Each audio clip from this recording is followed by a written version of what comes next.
A few years ago, a creator named Sierra Thompson caused an uproar when she said that one of the most dangerous groups in the US is white women. What she was referring to is the long history of white women's lies leading to horrifying acts of violence against black Americans. For example, in 1921 in Tulsa, Oklahoma, a 19-year-old black teenager named Dick Rowland accidentally bumped into a white woman named Sarah Page in an elevator. Page screamed and ran away, and a lie spread that Rowland had assaulted her.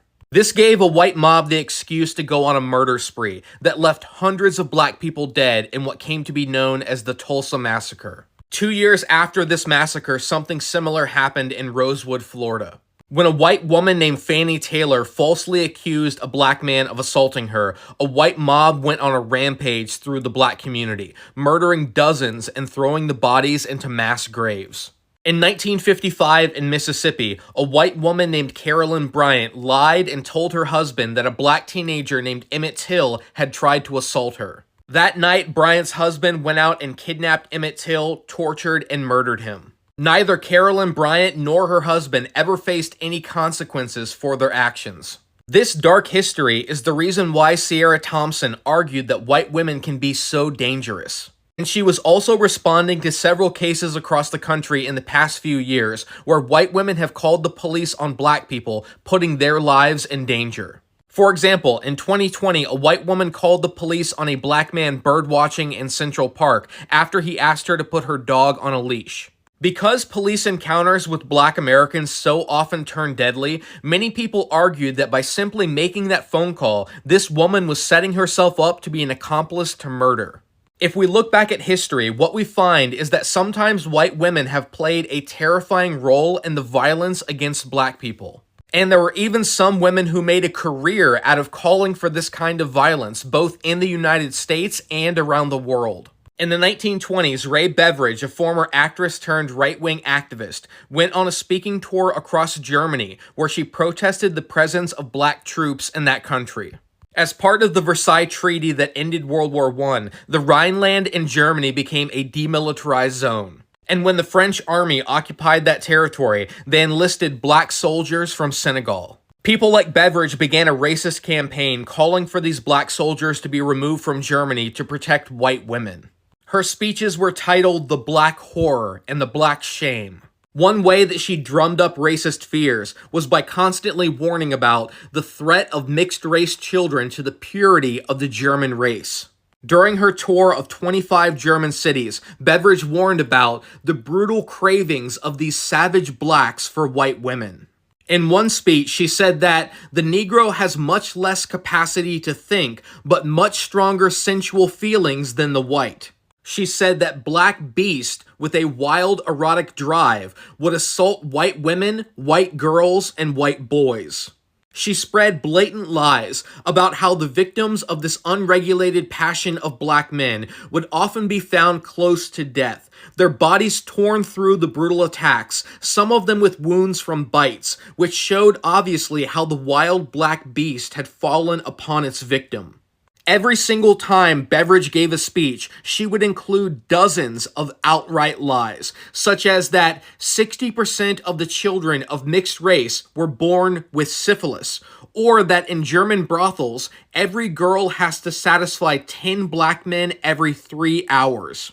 She even took propaganda photos like this one, where she held a well-nourished black child and a malnourished white child, trying to claim that black children were treated better than white children in Germany. During her speeches, Beveridge constantly used the N-word when describing black people, and she argued that the use by France of black troops on the Rhine was detrimental to the culture of the world. She instructed her listeners in Germany to solve this problem the same way that American men did in the South, by lynching. She told them, "Your weapons have been taken away from you, but there is always a rope and a tree. Take up the natural weapons used by our men of the South. Lynch, hang every black who assaults the white race." Often crowds of 50,000 Germans would listen to these speeches, which Beveridge was paid extremely well for.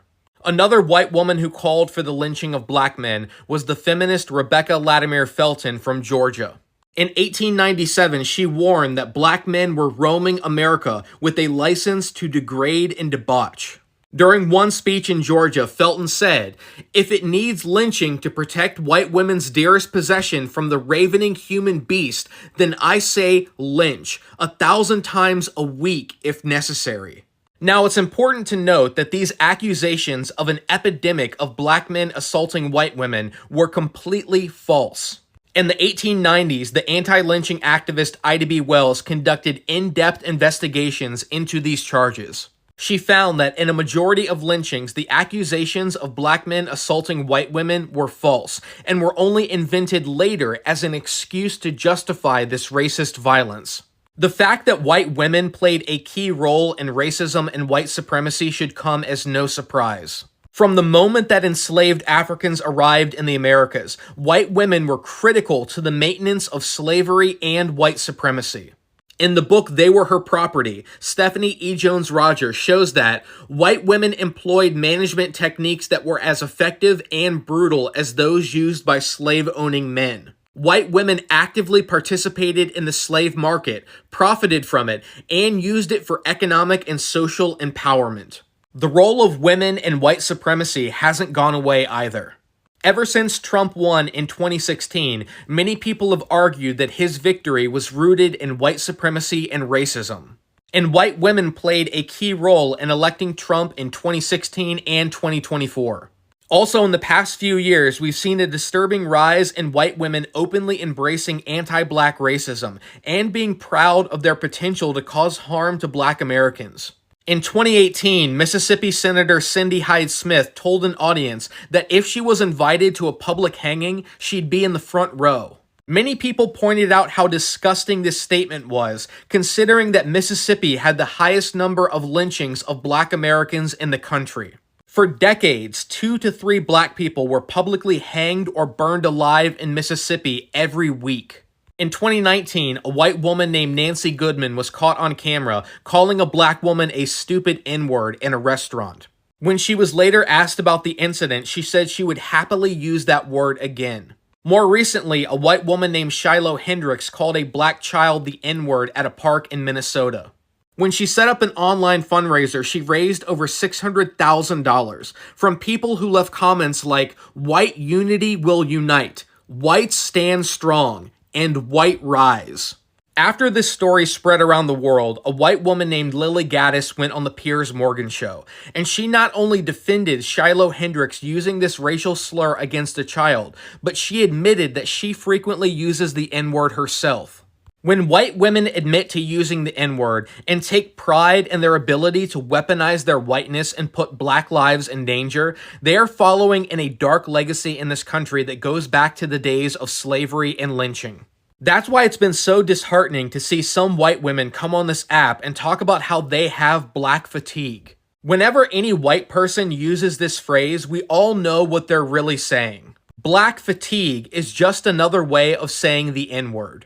And we've seen this kind of rebranding before. We saw how in the early 2000s, white people started using the word thug instead of the N-word.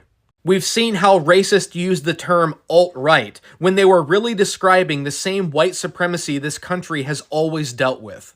What's so troubling about this conversation around black fatigue is that it fits into a trend of white women gaining influence by using racist dog whistles.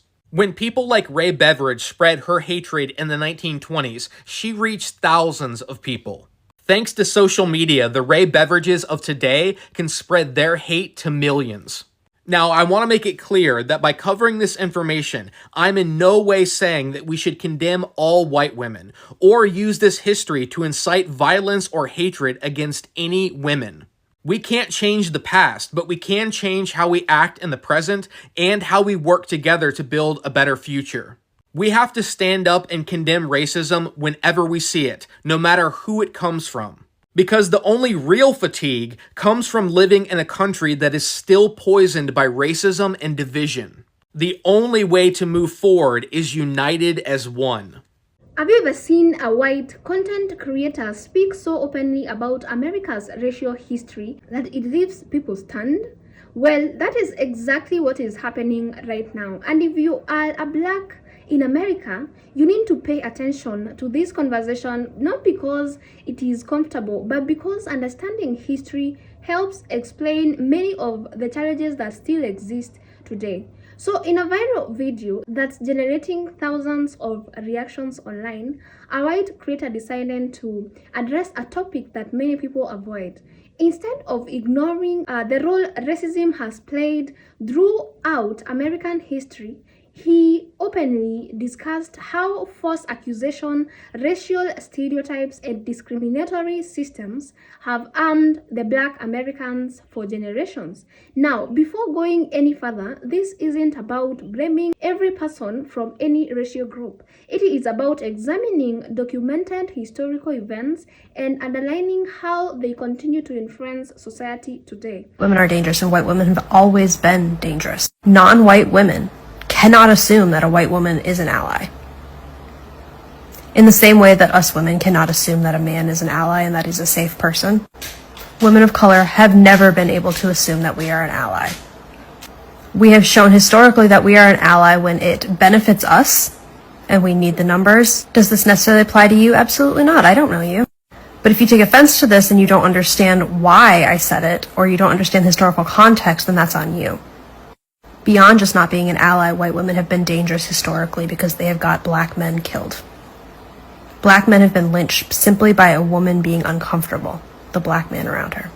White women are dangerous because they refuse to learn. They refuse to accept and acknowledge their internal biases and their internal prejudices and their racism. An example of this just recently, actually going on still, I'm going to name names. There's a white woman on here that has a pretty big platform. She said data centers should be put in the bad communities and leave the good communities' water alone. And specifically pointed out Flint. Here we are talking about Michigan again. Now, when she was called out about how that was racism, she didn't say, "Oh, I'm wrong. I need to look into this. I need to learn about this brand of racism and why I've internalized it so much and why I would think that it's okay." She blocked people. She cried about it. She's made multiple apology videos without an apology. Been unwilling to learn. White women and their unwillingness to learn makes them dangerous.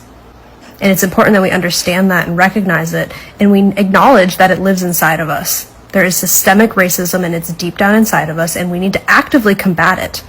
Turning our heads and shutting our eyes is not going to get us anywhere. White women are dangerous, and we need to accept that so that we can change it. Have you guys noticed how white liberal women have become the new punching bags of the right, the new boogeymen of the right, especially in the wake of Renee Good's murder? I've seen conservatives refer to white liberal women as the most dangerous demographic in America and say that white liberal women are essentially ruining the country. So why is that? Why are they going after not just liberal women, but white liberal women specifically? Well, the answer has to do with white supremacy. Now, that might sound crazy, but just bear with me. Just hear me out. Now, there is a real concentrated effort by the right and this administration to uphold what they think America should be, which is a white ethno-state completely dominated by white Christian Western values. And anybody that doesn't fit into that criteria needs to get the hell out of here. That's why you see conservatives constantly fear-mongering about immigrants. Somalians coming into this country is so spooky. After Zohran Mamdani won in New York, they said Muslims were invading the country. And that's why they're going after brown people in general, because they don't think that they're compatible with our Western values, whatever the fuck that means. And it also explains why this administration is going after any brown person they could get their hands on, no matter if you're legal or not. If you speak with an accent, look brown, don't look like how America should look, we're going to come after you and we're going to deport you. In fact, this administration is trying to stop even legal immigration from brown countries, while simultaneously shipping in white people from South Africa, refugees as he calls them. So like I said, this administration and the right are trying to uphold white supremacy in this country. But the only way you can truly uphold white supremacy and make it stick is if all white people are in agreement and support that idea, including white liberal women. So when they see these white liberal women out there in the trenches in Minneapolis, standing up to ICE, standing up for their immigrant neighbors, standing up for marginalized communities, that enrages them, because in their eyes, they're betraying their agenda. They're betraying the white agenda, because they know in order for their white supremacy plot to work, they're going to need the help of these white liberal women too. So to all the white liberal women out there, keep doing what you do. Do not crack under pressure. Your voice is important now more than ever. Keep standing up for what's right. Don't let these white supremacists use you as cannon fodder for the race war. And that is why this video is getting so much attention. So throughout the video, the creator revisits several major moments in American history. He discusses cases where false accusation against Black Americans led to devastating consequences. He also highlights the work of activists and journalists who spent years uncovering the truth behind many of these incidents. What makes this video different is that the message isn't coming from someone people would normally expect. It is coming from a white creator who is openly challenging narratives that have often gone unquestioned. So for many Black viewers, that is significant. Why? Because for decades, conversations about racial injustice were frequently dismissed, ignored, or even minimized. Yet, here we have someone on the outside, the Black community, saying, let's look at the facts. Let's look at the history. And whether people agree with every point he makes or not, that willingness to engage with the evidence is something worth discussing. One of the biggest takeaways from the video is the importance of historical awareness. Many younger people know about figures like Dr. Martin Luther King Jr. and Rosa Parks, but they may not know about countries' other events that shaped Black communities across America.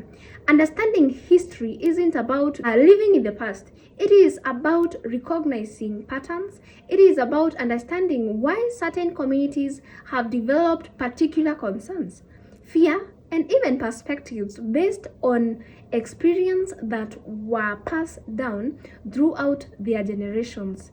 And that is where this conversation becomes valuable. So the creator also touches on how stereotypes have been used throughout history to justify unequal treatment. These stereotypes didn't just affect individuals. They influenced laws, policies, public opinions, and opportunities available to an entire community. And that is why learning this history matters. Knowledge is power, and the more informed people are, the better equipped they become to navigate even the modern challenges and participate in meaningful discussions about the future. Now, some viewers will undoubtedly disagree with parts of the video, and that is very normal. Healthy debate is part of any democracy. But what is interesting is that many people are not debating the historical events themselves. They are debating what those events mean today and how they should be interpreted. And that's an important distinction. Facts matters, history matters, and understanding the experiences of different communities matters also. So for Black Americans, especially, videos like these can serve as reminders that there are people from various backgrounds who are willing to acknowledge difficult chapters of history rather than pretend they never happened. That doesn't solve every problem. It doesn't erase past injustices, but it can create opportunities for more honest conversations. And honest conversations are often where real progress begins. And at the end of the day, the biggest lesson here isn't about one creator. It is about education, awareness, and it is also about making sure that history is understood accurately so future generations can learn from it. So, what do you guys think? Tell me on the comments section. Do videos like these help bring important historical issues into the mainstream, or do they even create more division than understanding? Let me know in the comments section, and kindly remember to keep it respectful. And if you found this breakdown interesting, kindly hit the subscribe button to join our family. Thank you so much for watching. I'll see you in the next one. Bye for now.